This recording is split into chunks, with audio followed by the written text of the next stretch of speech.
पुस्तक महाकाल एवं जुग प्रत्यावर्तन प्रक्रिया भाग 83 विषय आमे बदलिले जुग बदलिब र आहुरी आगकू जो माने यहाको हृदयंगम करी निजर रीतिनीतिर निर्धारण करती वास्तव में से माने ही ए धरारे देवता अटंती।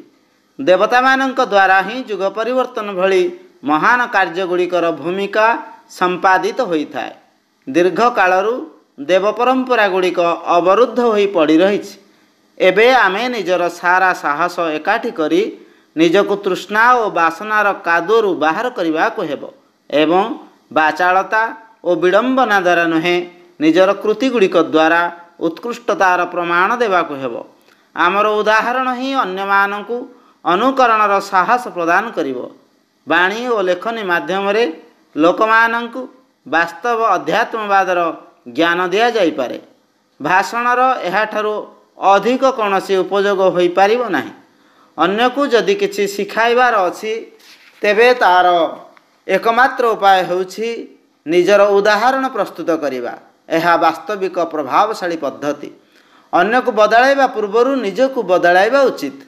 निजर रीतिनीति को तृष्णा और वासनार जंजालरु मुक्त करी ही अन्यकु स्वार्थपरतारु विरत करी परमार्थ पथरे चलिबा पई चिरस्थायी प्रेरणा दिया जाई पारे। व्यक्ति परिवर्तनरु जुग परिवर्तनर आरंभ हुए।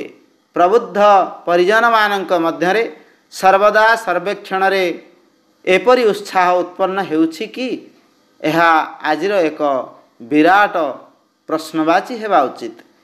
ए प्रश्नर उत्तर जदि अनुकूलात्मक हुए तेबे महाकालंकर देव परिषद रे सेमाने परिगणित हेबे एवं ए विश्वर सुंदरता और शांतिर अभिवृद्धि करिवार श्रेष्ठता सेमाने लाभ करिवे।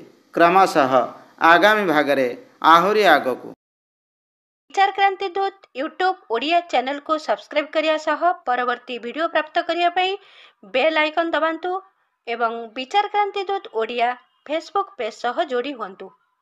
धन्यवाद।